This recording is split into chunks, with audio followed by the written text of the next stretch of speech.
Hey guys, it is I, Kuroninja, and I think some of you knew that when the suits for this series were revealed, I was gonna make a video about it. But before we do that, I have some advice to tell you. When you're walking in a forest for the first time and you see a bear, don't do anything that'll get the bear's attention, because that's when they will attack you. Anyway, this video is about the toku series Animal Sentai Jinjyugar. I've seen this thing happen a lot before. Some cool looking Super Sentai like suits show up on social media, then a bunch of people find out where these suits come from and they're always surprised about it. It's happened before with Waku Saber, which I made a video about, and Jukaiser, which I did not make a video about. Here's the thing, thanks to some technicalities, Super Sentai parodies in Japan have to make the suits different enough so that they're not confused with what they're parodying. Not only that, but this studio in particular seems to fill a specific niche. Super Sentai and Kamen Rider aren't really that popular even in Japan. The average person in Japan would probably remember Kamen Rider or Super Sentai as that one show they watched back in elementary school. The more popular tokusatsu series in Japan are kaiju series like Godzilla or Ultraman, but Super Sentai and Kamen Rider still have a following of passionate fans, so it makes sense that a studio specializing in Super Sentai parodies would have fans of Super Sentai working for them, and that's why the suits look good.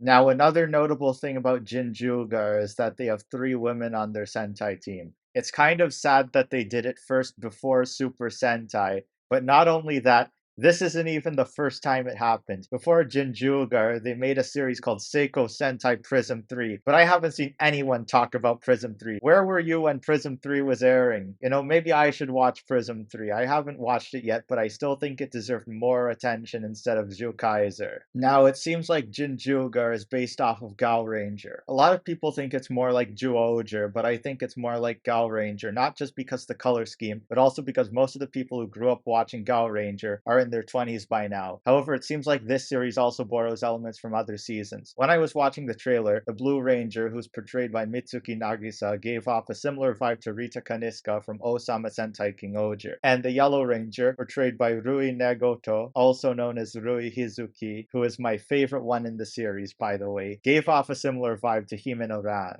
And now that I've talked about my initial thoughts, I'm going to give my thoughts on episode 1. It seems the people working on this series are very passionate about their work. The only thing holding them back, in my opinion, is the low budget. I'm assuming that the people cast as the foot soldiers are not trained stuntmen, so they have to be very careful with the action sequences. Unfortunately, some of the action, especially the parts with melee combat, looked very slow, especially the scenes with the Yellow Ranger, which is a shame since she was the one I was looking forward to seeing the most. The best actor, in my opinion, though, seems to be the guy portraying the Black Ranger. He was in Waku Saber as the Yellow Ranger. Now let's talk about the Rangers themselves. One thing I like about this episode is that there was less focus on the Red Ranger than in an actual season of Super Sentai. The Black Ranger seems to be the most assertive member of the team. I thought Mitsuki Nagisa's character, the Blue Ranger, was supposed to be based on Papillon Oger, but it turns out that's not her character. I think the Blue Ranger is meant to be some kind of Shrinking Violet type character based on her tone of voice. I think I was right about Rui's character giving off similar vibes to Himeno Ran, but the only one whose character I don't get is the White Ranger, portrayed by Hono Wakamiya. The villains of this series are a group of insect aliens, similar to the War Star Army from Goseiger. I don't think Waku Saber or Dinovator had a consistent theme with their villains. Prism 3's villains had a consistent theme and a unique concept, but anyway, it's nice to see that there is a consistent theme with the villains. The main villain, who's themed after an arachnid, also has a good suit design. Not only that, but I think this series also has a mascot character, but the mascot character for Jinjyugar looks way better than the one from Waku Saber. Overall, I think Jinjyugar is a very interesting series. A lot of people probably overlook the series because of the ones making it, but despite the low budget and the action sequences, I think it's something I would watch as a legit tokusatsu. It seems like they learned a lot from their previous series, but they still have more things to improve on. I was also not expecting Mitsuki Nagisa's character to be one of my favorite parts about the series, because I was more focused on the Yellow Ranger. Anyway, that is all for this video. If you enjoyed, make sure to like, comment, and subscribe, and remember, I have nothing to do with Kuroninja.